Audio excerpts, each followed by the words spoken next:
नमस्कार मित्रांनो, स्वागत आहे तुमचं आपल्या YouTube चॅनलवर। मित्रांनो, महाराष्ट्रामध्ये जे लाभार्थी बेघर असतील किंवा ज्यांचं कच्चं घर असेल अशा लाभार्थ्यांसाठी शासनाकडून अनुदानित स्वरूपात घरकुलाचं वाटप केलं जातं।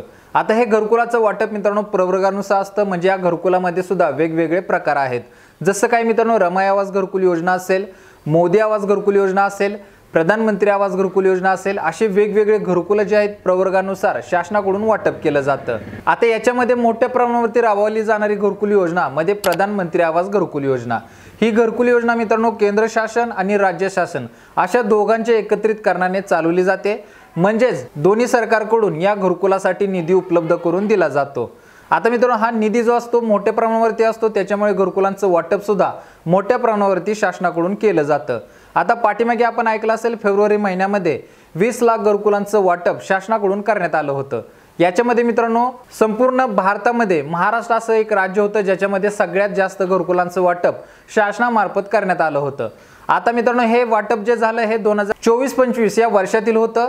आता जे राहिलेले लाभार्थी असणार आहेत यांच्यासाठी 25-26 मध्ये शासनाकडून पुन्हा एकदा या घरकुलासाठी लागणारा जो ड सर्वे हा सुरू करण्यात आलेला आहे। म्हणजेच मित्रांनो, जे लाभार्थी घरकुलासाठी पात्र होणार आहेत तर अशा लाभार्थ्यांचा शासनाकडून ड सर्वे करून घेतला जातो, म्हणजेच ते घरकुलासाठी पात्र आहेत का नाही संबंधित अधिकाऱ्यांकडून चेक केलं जातं। त्याच पद्धतीचा हा ड सर्वे आता चालू वर्षासाठी सुद्धा शासनाकडून पुन्हा एकदा सुरू करण्यात आलेला आहे।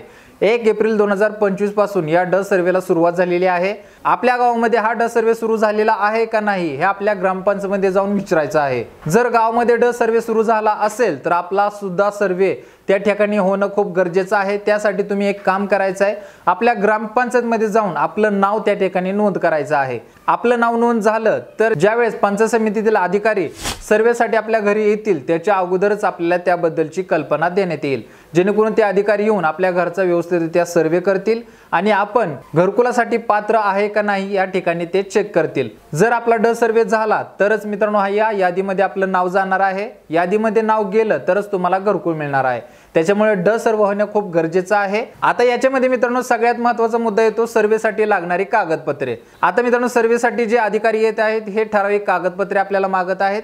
त्याच्यामध्ये सगळ्यात महत्त्वाचा मुद्दा येतो तो म्हणजे पती आणि पत्नी दोघांचे आधार कार्ड, त्यांचं रेशन कार्ड आणि त्यांच्या बँक पासबुकच्या झेरॉक्स अशा तिन्ही डॉक्युमेंट या सर्वेच्या वेळेस आपल्याला अधिकाऱ्यांना द्यावे लागत आहेत। त्याच्यामुळे या डॉक्युमेंटच्या एक प्रतच्या झेरॉक्स काढून आपल्या घरी सेव्ह करून ठेवा, जेणेकरून तुमच्या घरी ज्यावेळेस अधिकारी सर्वेला येतील तेव्हा तुम्हाला कोणत्याही प्रकारची पळापळ करावी लागणार नाही। जर तुम्हाला ऐन टाइमला झेरॉक्स मिळाले नाहीत किंवा कागदपत्रासाठी तुमचं जर सर्वे थांबला गेला तर पुढे भविष्यात तुम्हाला अडचण येऊ शकते।